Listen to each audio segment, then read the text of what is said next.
Number 2، موضوع علم تاریخ۔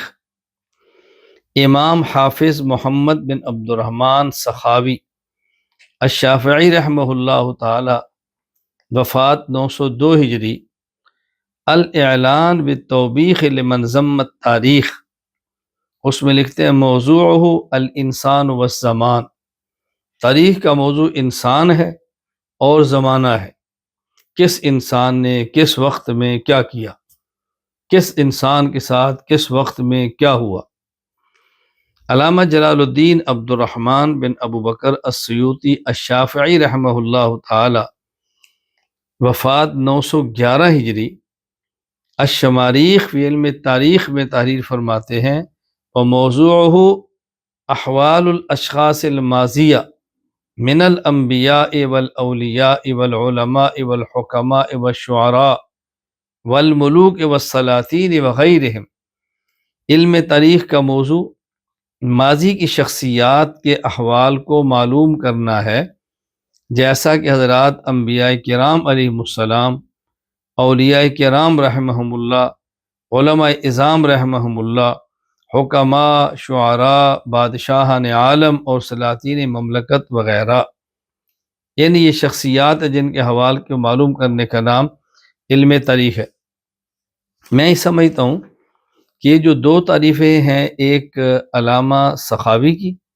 اور ایک علامہ سیوطی کی، اگر ان دونوں تعریفوں کو پیش نظر رکھیں اور کچھ الفاظ کا اضافہ کریں، کمی بیشی کریں، تو شاید بہترین تعریف، بہترین یہ الفاظ ہوں گے جس علم تاریخ کا موضوع بیان کیا جائے۔ موضوع علم تاریخ دراست احوال الانسان بتطوراته فی الزمان، خصوصاً ما تعلق بالماضی من احوال الانبیاء والمرسلین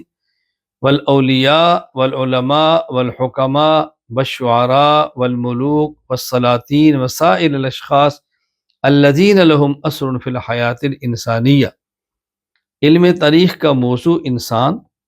اور اس کی زمانی ترقیات کا مطالعہ ہے، کس انسان نے کس زمانے میں کیا کیا ہے، خصوصاً انبیاء علیہ السلام، اولیاء،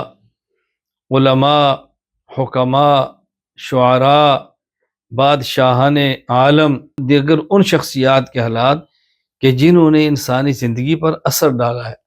جن کا کوئی کردار ہے کسی حوالے سے بھی، تو ان کا تذکرہ کرنا، ان کے حوال کو معلوم کرنا، تو اس کا نام ہے تاریخ کا موضوع، کہ یہ چیزیں ہیں جو تاریخ میں زیر بحث آتی ہیں کہ کس شخص نے کیا کام کیا،